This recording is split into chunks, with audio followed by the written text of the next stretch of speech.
Thank you very much. It's a great pleasure to be here, and I'm very honored to be at a university like this to speak.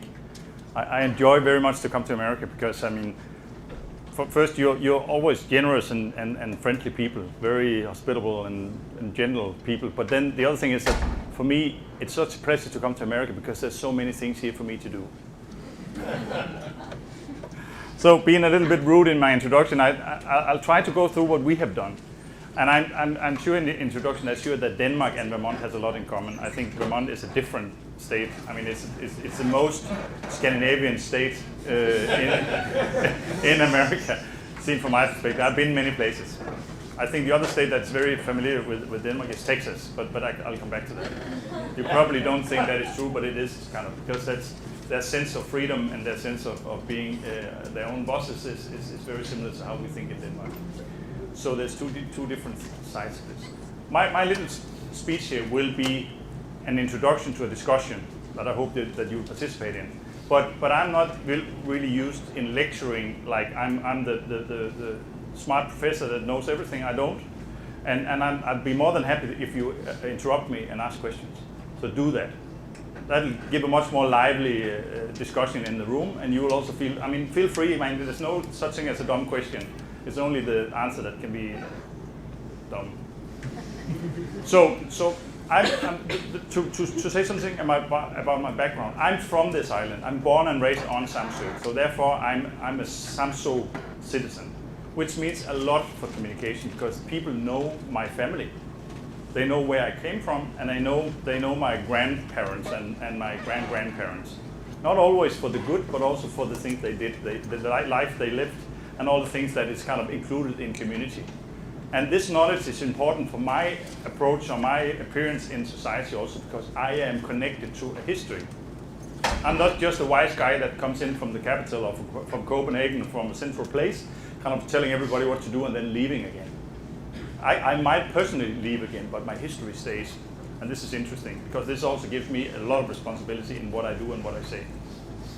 So the island spirit is kind of embedded in many different things. It's not just sustainability, it's also social, it's relations, it's history, and it's contact and what do you call it, your dialogue with your nature and your surroundings. In 1997, we gave up fossil fuels. That was kind of the pledge. I have my own cartoon in Canada, which is, I mean, that's something to brag about, but it's just an illustration about what we did. In 1997, we won a competition to be the Danish energy island to prove that it was possible by today's technology, by today's subsidy programs and policies, and by what was then called widespread public participation to change an entire community to be self-supplied by renewables in just 10 years. It was quite a challenge to obtain, to take this on, this little island.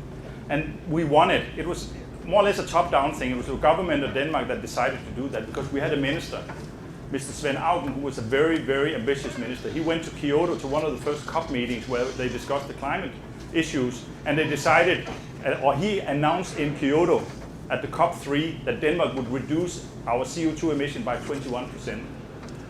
Which was very ambitious, and business and society at home kind of was outrageous about this because this is going to be extremely expensive, and we will lose our momentum in industry and development, and we'll lose the market because we'll be too expensive. It'll cost the society a lot. Well, he said it will cost if we don't do it, because green innovation is the way to go. So we need to prove that it's possible. So we won this competition.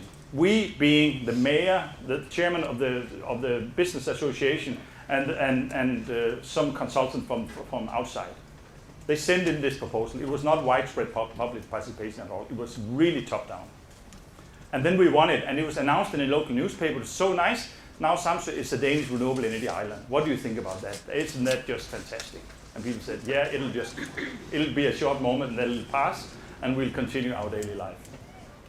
I mean, most people didn't really think this would happen. And I remember my mayor sitting in the TV, what do you call it, studio of the Danish TV. He was interviewed by the journalist and saying, now you are the Danish renewable energy island and you are the mayor. How will you convince the local to drive electric cars? And you could see that, I mean, are you familiar with reptiles? They have kind of an extra layer they can put down to protect their eyes. And you can see he lowered this extra protection in front of his eyes to kind of avoid all the things that kind of came on him now, because he didn't know anything about how he's going to do this. So the starting point was kind of zero. Nobody knew about what this project was about. So we had to sit down and talk about it and define what this energy self-sufficient island should be about. So we actually talked about we can't do that without a master plan. We need to talk about how we solve it, not the end goal to be 100% self-supplied with renewables. That's fine, but we can do that. We can imagine that. That's a good vision, but in your dreams in a way. So we started making a master plan saying that it's something about wind power, it's something about biomass and district heating, it's something about energy efficiency, it's something about electric cars and transportation. So we made a master plan based on the present consumption and the present possibility of production. What was the capacity of wind, solar, biomass, and other things also. When we added these two things together, we had a master plan. This is how we can solve it. But that was just that's again just a technical plan. And people learned about this, and this is fine, you can do that, but leave me out of it. It sounds like money, it sounds like expensive, it sounds like out of my league, in a way. I don't see anything about storage. Storage? On that plan, yeah. How did storage fit into your master plan? Oh, we're wasteful, we don't want to store anything, we use it when it's there. We are intermediate. Also, I'll come back to storage. I don't think storage is so interesting at this moment. We're in the beginning of the project. So having this plan and having the ambition about doing this in 10 years was then the discussion. So we had the first meeting about this, and you can say that, maybe I'll wait a little bit. Imagine we are in a big meeting house and all the people of Samsung who is interested in this will come to this meeting and say to them, hey guys, now we are going to change the whole society into renewables in 10 years. Don't you think that is a grand idea? You have to imagine this is a farming community. There's a lot of farmers. I mean, one third of the people in the audience is farmers. Then we have some tourist people who live from, camping grounds and tourist businesses, hotels and restaurants. Then we have some newcomers, people who just flew in from Copenhagen. I don't know if you know these city people that come out here in the city, they come out here in the countryside, and they find the dream of a house and they want to be organic and live this organic, beautiful life where they live without poison and they bring up their kids in this beautiful environment. Have you heard about people like that?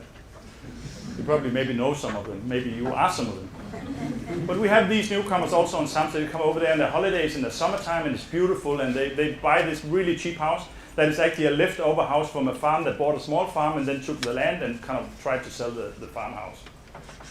You know these houses there.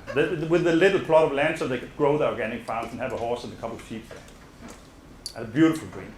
So when I asked this question, do you want to participate? You heard the term, we needed to do this on widespread public participation, which is kind of a flurry. How do you define that? How much percentage of the people do you need to kind of accept widespread public participation? That was just a political blah blah.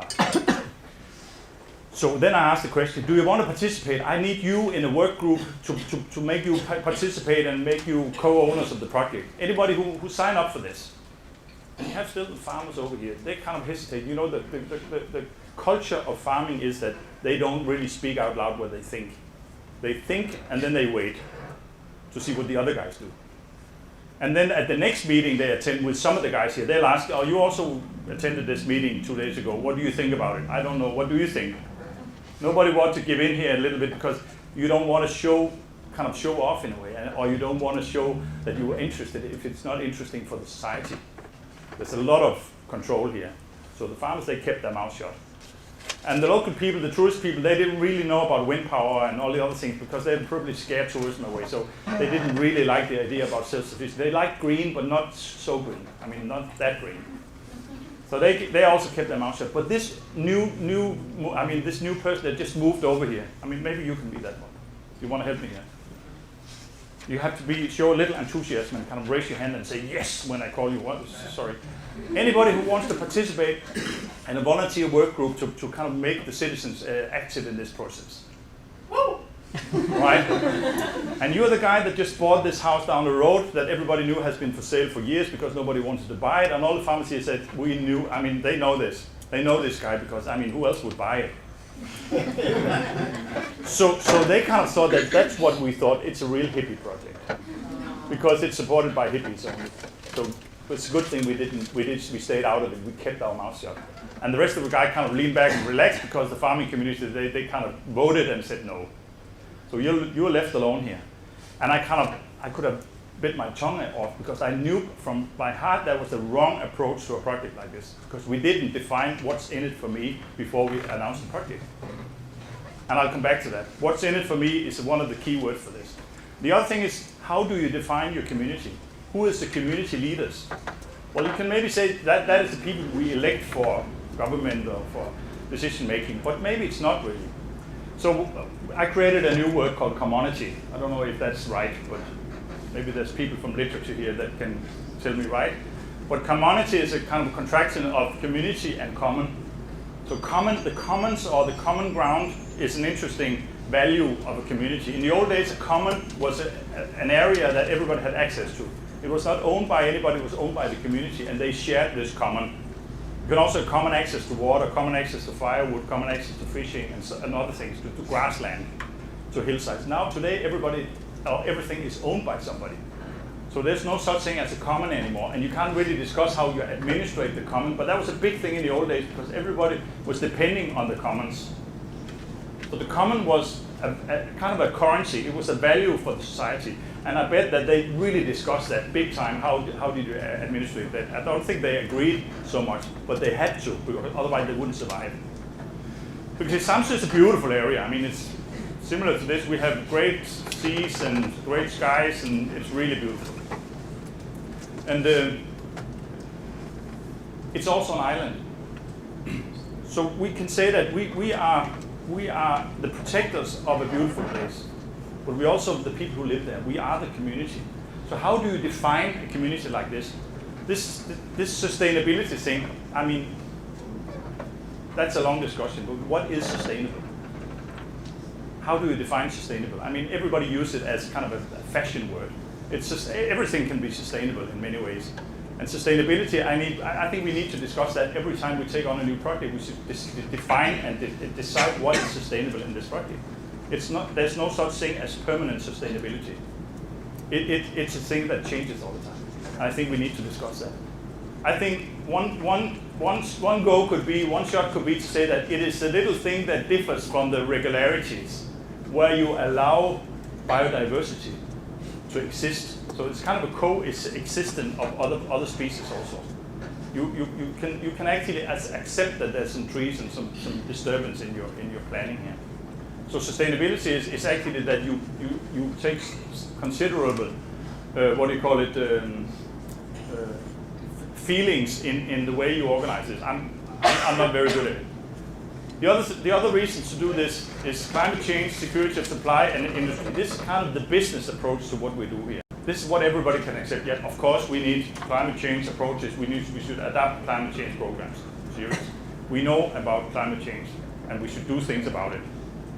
But what happens is that we don't do things about it. We talk about it, and there's a lot of political goals here. We say that we want to be CO2 neutral, climate friendly in 2000 and way ahead of time, in 2050 or something like that. But who knows what we're doing in 2050? If you don't kind of backcast that and say, how do we do that tomorrow, after 3 days, after 3 months, and so on. Then security of supply, that is industry that is talking here. I mean, we could live without supply for some days, but industry cannot. So business will die if we don't have security of supplies. So they cannot see the future, they see what they have now, and they're really afraid of the change in supplies because that'll change their ability of competition and stuff like that. And then industry and economy and jobs is kind of society speaking here. This is where economy exists. We can't really think of a new paradigm here. We are so tied up in our industrial thinking that we can't think out of industry. I don't know what the new driver would be. That's not for me to say. So what is the main driver of my island? Survival of the island. I mean, you have probably a lot of rural areas also in your community here, where people move away from to cities. Young people, they don't stay there. There's no jobs there anymore, so they move to cities. Survival of the island, that's interesting. So if you talk about what is necessary here, it's not sustainability, it's survival. It's more jobs, it's better local economy. Not to say that we want to be rich. I don't think that's the ambition of local communities to be rich, but that is to keep a steady economy. A lot of small communities are depending on subsidies. And that's not a good thing, to live from subsidies. That's not a proud way of making a living, to have subsidies. You want to make your own money. And if you are depending on imported fuels like oil and gas and other things, then oil prices going up will make you less capable of buying things. Independence is important. CO2 neutral is kind of a little bit down the list. Energy democracy is interesting. There's no such thing as a wind turbine owned by the neighbor. It makes a hell of a lot of noise. It kills a lot of birds, and the low frequency noises here kind of damage your health. But the fun thing is that if you own it yourself or with your neighbors, then it's a beautiful wind turbine. The noise is like money in your pocket. And it makes a whole difference in the attitude towards wind turbines if your co-owner is part of the society and part of your own decision. So energy democracy is interesting. You can talk to your electricity company and ask them to do things for you. That's an interesting thing to do. Local activity is interesting. When you make a green policy, it creates jobs locally. Making district heating, creating wind turbines, building foundations and doing things, refurbishing houses, energy efficiency policies and stuff like that, that is all jobs locally. And so that's interesting. So green development, green changes are interesting for many different reasons. Climate change, I mean, the big question is, what do we know about this? I mean, you have these two guys flying long haul looking at the screens in front of you in the seats there, and the one says, what do you think about CO2? The other one looking out the window thinks it's a big question. It says, CO2, I don't know, I didn't even see the first one. I think it's part two of a Hollywood production or something like that. I think for many people, CO2 emissions or climate change programs is absolutely abstract and out of reach. We don't really understand what it is. I mean, look out the window here. I mean, climate change, come on, it's nice. And it's maybe a little bit unusual. It's so warm this time of the year. So we can think this might be the effect of climate change. But that's when you're very pessimistic. And when you're out there enjoying the sun, it's not really, I don't think you think about climate change. So you can say that where is, I think this is, what is Ben Stiller, or is that his name? Looks quite good. But many of us think that we are educated, smart people, that we can adopt and think. We're good at that. But I think we are much more over here. We are driven by our reptile brain, because we do what we desire. We go after our lusts and cravings. I mean, what we really want to do, we actually do. Not seen from a very educated point of view. We are really driven by our desires to do things. I mean, there's many reasons for this. And I think when we plan for things, we plan because we think people would adapt changes quickly because we are educated. Where I think we should plan much more according to how we control and regulate people, because people will, in most cases, do what they can. If you have a capacity of doing things, you do it. And no matter what effect it might have for the climate and other things also. So I mean, if the axe is to buy an electric car, I mean, you guys, is this attractive? I mean, I wouldn't drive an electric car. It's for disabled people or something like it. It is not really cool to drive a car like this. This is one of the first electric cars in Denmark. Everybody was laughing because it was ridiculous. But now, I mean, we have newer and better cars. This is an electric car. And why do we build a car like this? Because I think it's because it's attractive. It's like 0 to 100 kilometers an hour or something like in 3 seconds. It's like a rocket. And we like it because it's a rocket. Not so much because it's an electric car. It's cool to drive a car like this. I actually rented one once, and I didn't want to hand it over again. I thought it was so cool to drive that car. The only thing, it didn't say anything. I don't know, you guys, if there's anybody here that likes the sound of a V6, one-line V6, it sounds beautiful. It's like music. It's top engineering. And you're not allowed to drive it because of the climate. That's... But I think you can buy a CD here with all the sounds of any good engine, and then you rip it up, and then you can drive the electric car. It's a matter of adaptation. Then the other thing is that we have an ability of being optimistic. Earth first, and then we drill other planets later. I mean, you guys, you have a sky, you have your space program where you send rockets and satellites to Pluto and other places. And this is probably not for fun. It's to find minerals and other things that can be useful for us out there. There'll come a solution. There'll be a solution. I mean, no problem. It'll work. The NGOs and the hippies are old timers. That's plus 50. It's guys like me. I don't know if there's a few other guys in the room here. Maybe you are an old hippie also, I don't know. Are you? Did you have like one long hair down like this? You're one. Yeah, there's plenty of us in here. There's plenty of hippies in here. But then we organized to protest against the existing system. I mean, the old hippies was walking up and down the street saying no to nuclear power and yes to wind and solar and all the other things. That was kind of the hippie proclamation that we want to change the world. I think today's hippies wants to be the world and actually communicate about what is happening here. You young guys, you don't walk up and down the street saying no to nuclear and yes to wind and solar, but you communicate how you want to organize the world, and you do it in a network that is kind of completely out of control, seen from my perspective, but you can organize and handle it. And you do it, I mean, with absolutely no stress, you just do it and talk to people all over the world. That's interesting. So you are the new NGOs, and I really see how that worked, because in my time, when you worked on community projects, you had a lot of meetings, long, boring discussion meetings where we talked about how to approach different things. You remember these meetings in your hippie days? And we discussed details of a sentence about how we would approach this. A lot of responsibility, very little backup, because we were so isolated in our own minds because we thought we were the right thinking people.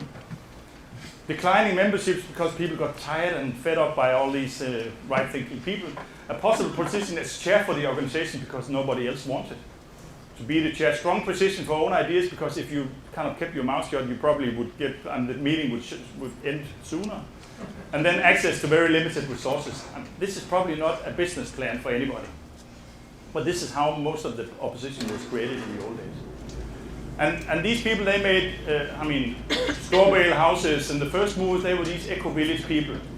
But what was interesting for this time, what we can learn is that they actually started things because they wanted to do things.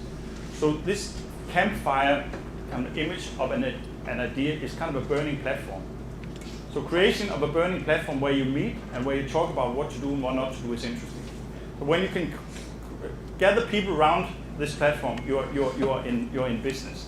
So the introduction where it said that Denmark was announced to be the most happy nation in the world is kind of, in my perspective, rather ridiculous. It is a fun quote. I don't really like it, but it is seen from a strange perspective, because I think what makes us the most happy nation, seen from other people's point of view, is that we can sit around an idea, we can be the community and be very different. So this guy, he's the rich farmer, and over here you have the worker, and here you have the teacher, and here you have the businessman.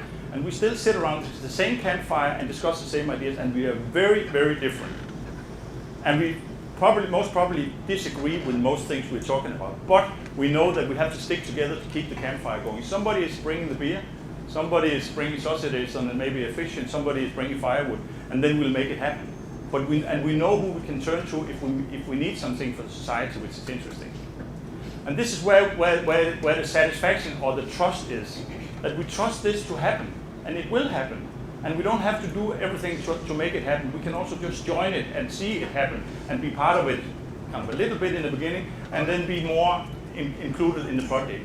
This is also a win project. It can be many different things. We have the co-op spirit, the co-op organizational structure, where we actually organize projects in co-ops.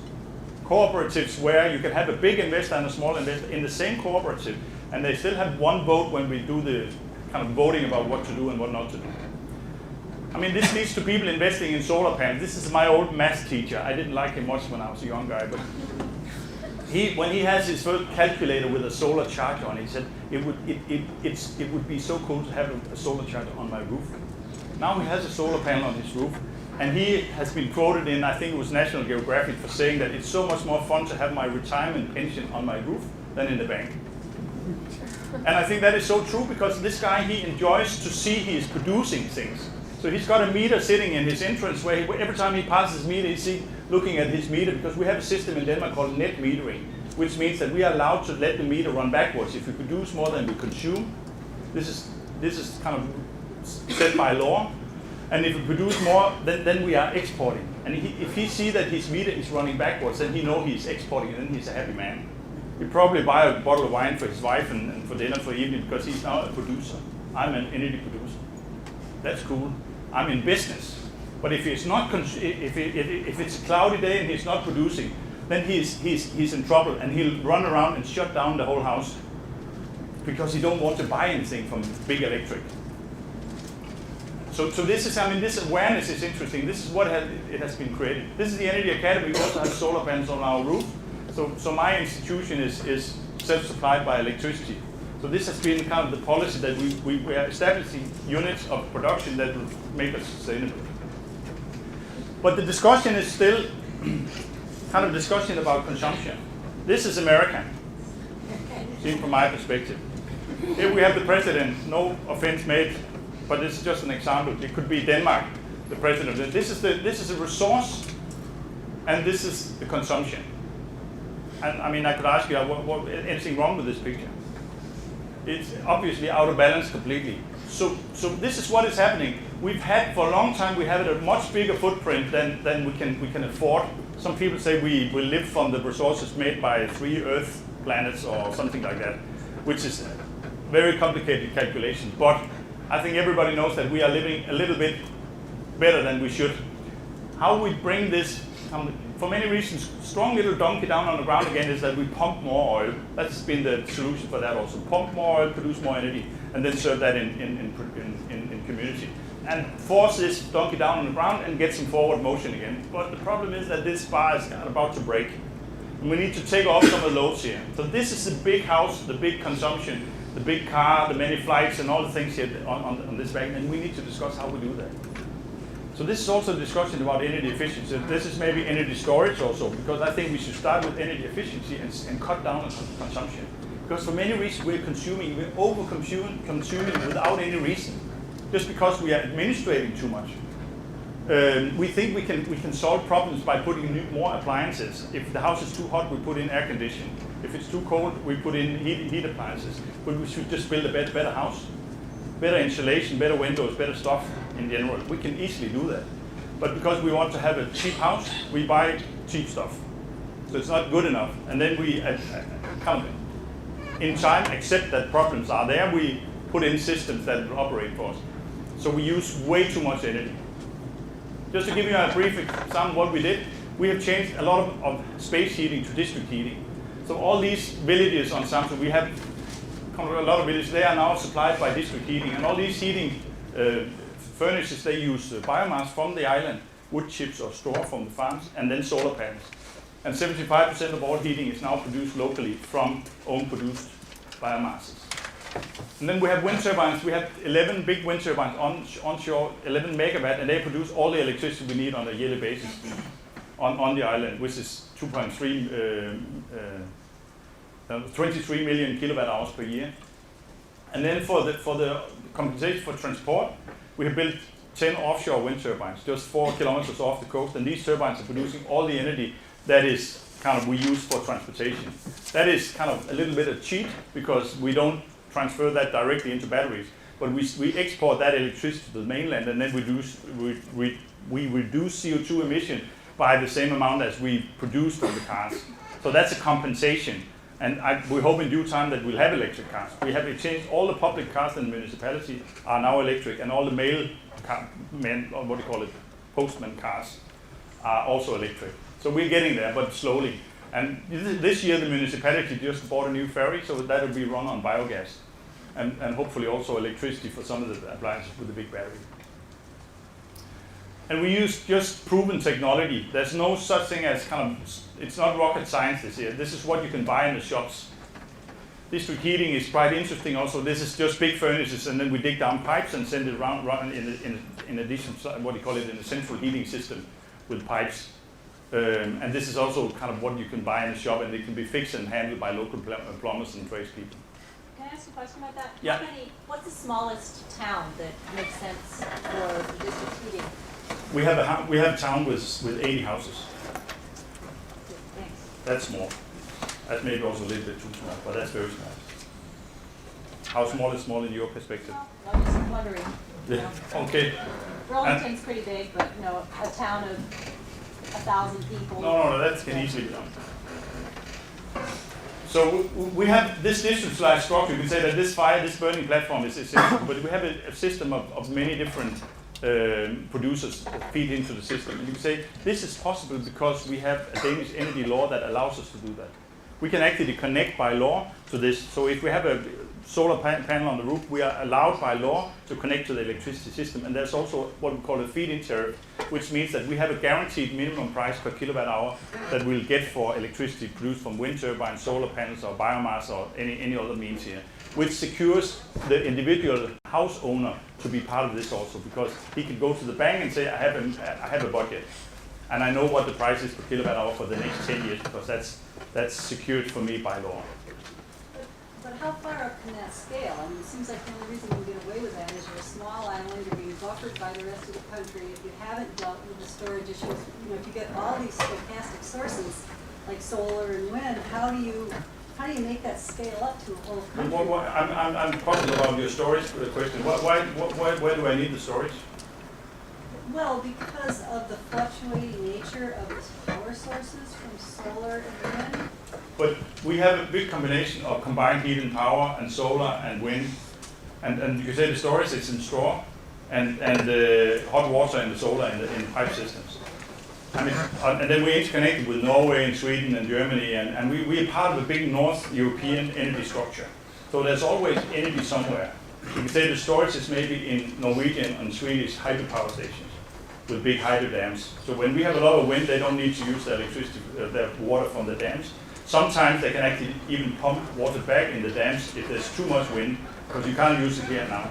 So the storage is because I don't think in storage as a technical installation. I think it's in energy structures. Right, but so you're answering my question. You are using storage in the heat and in the water. Yeah, you could say that. I'd rather call it administration or energy. What do you call it? Grid agreements. connected. Pardon? It's all grid connected. Yeah, it's all So grid the connected. island is connected to the whole. Yeah. And you have great diversity, so that when the wind is blowing, it's not the same time the sun is necessary. No. So, and if you have several things going on at once, you can count on something. Yeah, and the base load is from the combined heat and power stations. So you can say the base load. We have a lot of them. And in Denmark, we have several thousands of them. And you can say we still have some gas power stations on natural gas. I don't know what the percentage is, but we have maybe, I think we are, in total we have 25% of all energy in Denmark is from renewables, all over Denmark. That's everything included. And of this is 21% wind power, which is quite high. So the vision for this future, the future vision is actually to say that we have built this on a plan saying that we know about wind power and we have had a history and we're bringing it up to realize this project. Because when we said wind power in the beginning, people had this objective saying that this island is too small for wind power. Like Vermont is also probably too beautiful and too precious for wind power. I mean, you can't do that. That'll spoil nature completely. And that was the ambition also in the beginning of Samsung, saying that no, wind power is good and it's good to be green. 96% of all Danes, they want to be green if you ask them in research and question them. But when it comes to the decision of where to put these wind turbines, it shouldn't be right here in my neighborhood. Not in my backyard. It's a big thing also in Denmark. But the problem is, I think we have an electricity consumption. We use energy. And because we use energy, we should also produce energy. We should do this in the best possible way for the local area. And of course, in cooperation, you're also interconnected with other states here. So you can actually make agreements and appointments with other states. But the point is, if we just export the problem to somebody else, then you are not responsible for your own neighborhood. And I think this community power thing is interesting, because this is where you actually also question your feelings about how you live your life. And I think that is a very important question. I agree that you shouldn't put wind turbines on the ridges and the mountains here. But there must be other solutions. And this is what we need to discuss, because we really like to switch on light. I mean, if we switch on, there should be light. So we have an electricity consumption, and so it's also our responsibility to have these ones. Sometimes people ask us about the wind turbines here. What about the bird problem? I mean, there's a lot of bird kills by wind turbines, apparently, in the myths and legends. I have a lot of Japanese visitors, and they can't help asking this question. I said, the bird problem, what do you mean? But all these dead birds around the wind turbines. All right, the bird problem, we solved that. We send a young waiter from one of the restaurants out every morning So he collects all these nice birds, and we produce this very fancy Samsø dish. And then it's, oh no, that can't be right. No, it's absolutely not right. I'll challenge you. You can pick any of these turbines on the island. We go out there. If you're in a diameter of 200 meters, find one dead bird, I'll pay the lunch and the beer. And I think now they're convinced. When we get out to the turbines, they'll run around these guys looking for dead birds because they're so convinced they're there. Because they're not. This is one of the myths that we are kind of actually struggling with. Of course, there's casualties. There's casualties everywhere. But the most frequent casualties is roadkill. And the second most is, I think, that's window structures in houses. And the third one is domestic cats killing birds and all these sort of things. So it's not to say that we shouldn't take care of our bird life and our wildlife. We should do that, but we should talk in a much more direct way about the lifestyle we have here. We drive our cars, we live in our houses, we open the windows, we do affect our surroundings. So this is the island. I speak a lot. Any questions? Yeah? Yeah, I'm just curious. You're going back and forth talking about our behavior. About behavior? Yeah, about behavior. Yes, I do. About like turning on the light and how we expect electricity there. I'm just wondering about how do you get so many people involved to change behavior, or are we just relying on renewable technology to overcome the whole behavior problem? Yeah, that's a good question because I don't know exactly how to do it. But I know that we have learned there's no easy way around it. There's no other way. We have to sit down and talk about how we want to arrange our future society. And talk about it in a serious way where we include all the serious problems also. Also the difficult problems about our lifestyles. We need to talk about it. And when do we have the capacity and the time to talk about things like this? We usually never do that because many of our surroundings, they expect us to be customers and buy their stuff. And we like to be customers because we can afford it, we buy stuff. So we're part of this consumption kind of circus that's going on here. And we never really talk about how to cut down consumption, how to cut down resources and things like that. I mean, we're not really good at handling our waste, the product that comes out of our waste. In Denmark, we incinerate, we burn our waste. This has turned into a problem also now because waste incineration is part of the Danish energy structure. Because when you burn it, that's like a combined heat and power system. So we put waste in a big incinerator and produce hot water for Copenhagen, the capital. And they have really cheap heating. They love it. So the more waste, the better. And the green stuff is that if you take a sample out of waste, then you have so much compost. That is then registered as biomass. So that is counted for in the green economy. And we can say that that's not a good way of handling the waste problem. Why are we producing so much waste? We should reduce waste because materials are rare. We need to keep materials at a value chain that is good for us. But as long as we don't sit down and talk about how our lifestyle is affecting us, then we don't change it really. So it's like in many other cases, we need spaces where we can talk about how we want to organize things. And I think a top-down structure won't solve it. We need to go out in small communities and talk about how we do it and be the example of the changes. And I think if you go to my island and stay there for a couple of months, you'll discover that this is a communication structure of today. It wasn't 20 years ago. I don't know if it answered your question. Just to say that it is not an easy job. But it has to be done. I mean, we have to talk about this. And for communication, this is maybe also relevant. This is my island. It's 30 kilometers from here to here. It's around this. We have a lagoon here. This is a beautiful nature area, very beautiful. There's 20 small islands here surrounded by a big reef, kind of a lagoon. It's protected by Ramsar, by Nature 2000, and everything that can protect this area has protected it. So nobody lives here. There's no installations, nothing in this area. This is the most active area. We have the capital here, and then we have a little community out here with 500 people that lives in the north end of the island. We speak two different dialects from here to here. And that's because this was jungle in the old days when you didn't have cars, so they rather took a boat to the mainland, or here they also took a boat to the mainland. So they speak two different dialects. Every year, here we have the municipality and the town hall. We have the mayor's offices down here in the capital. This is also where the banks and the red light district and the Wall Street. I mean, this is the roaring capital of Samsø. Maybe not as roaring as I say it, but It's very quiet.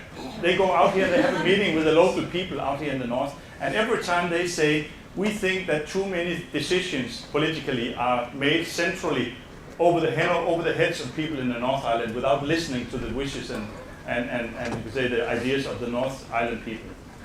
So they think that they want more decentralized structures. And there's only 15 kilometers from here to here.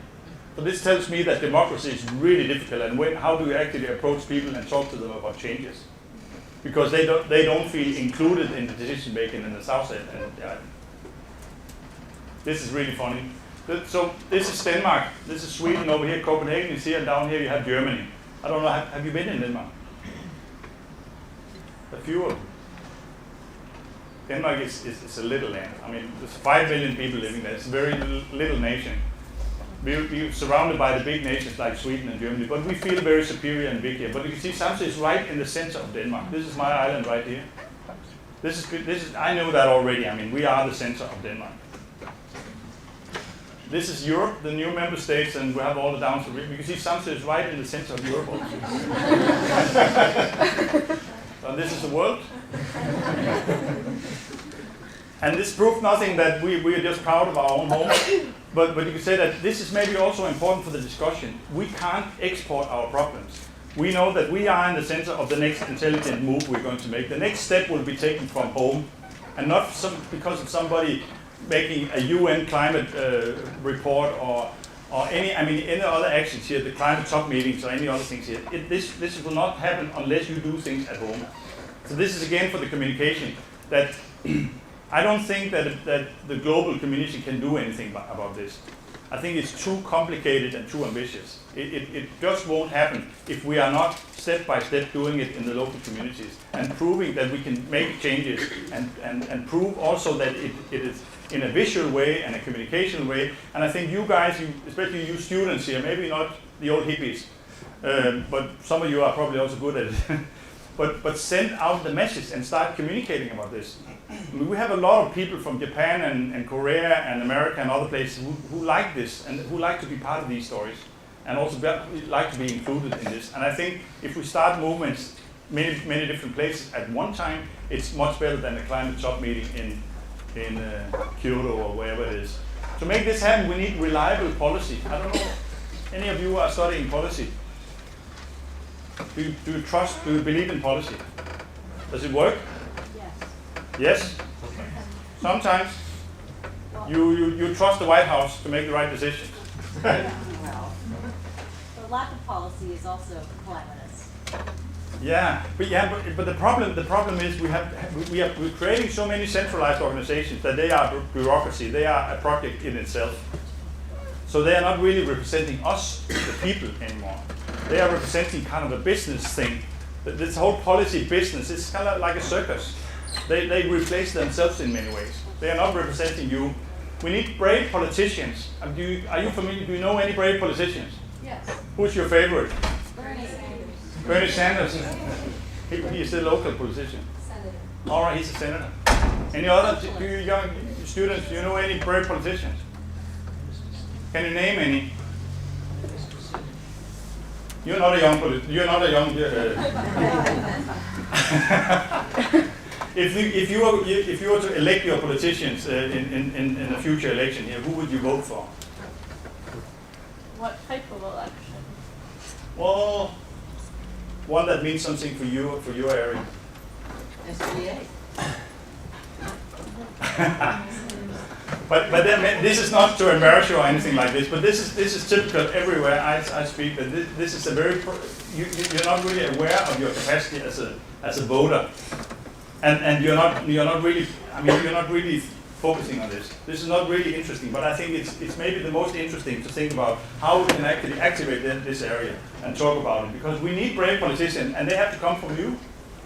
I mean, some of you will be the next politician, and some of you have to be really brave to stand up for this, because energy climate policies are, you could say, is really, I mean, energy climate policies is long-term policies. This is 10 years horizon, 20 years horizon, and political election periods is only 4 years. Soren, you've given us a lot to think about. We only have another 15 or so, 20 minutes with you. Sorry. I'm wondering if we should see if there's some questions that people have about all the stuff that you've raised. Yeah. All right, Emily. Hi, my name's Emily. I guess my question would be, last week the speaker came in and she talked a lot about how there's some place in Vermont where there's turbine, a lot of those people in those areas are having some serious health problems, and I was wondering if that's true for anyone in Samsung. No. No? No. I don't want to sound like an arrogant wind turbine lover here, because if there's any problems, I think we should address them and find out if it's true and make some thorough investigations and test and find out if there's any truth in that. But I'm sorry to say that many of the arguments we've heard about this has been tested by really scientific research people who know what they're doing here, and they come up with absolutely no effect on things here. So that's the opposition kind of inventing, creating arguments against wind turbines. And I think that is maybe, I'm a little sorry about that, because I don't want, if there's any arguments against wind turbines that is valid for the community, then they should be kind of up there in the decision area. Then I totally agree that you shouldn't put them here. If the local community can agree that this is a bad thing to do, then you shouldn't do it. So it's not to say that wind turbines for any price here, but the arguments that has been put up here hasn't kind of any truth in them. But I mean, if you have any scientific proof of this, I'd like to hear it, because I think it is addressed so many times. I think it is more a signal to me that people are concerned about things. They worry about the effect of things they don't know, and I respect that completely. And I think that is something we need to talk about.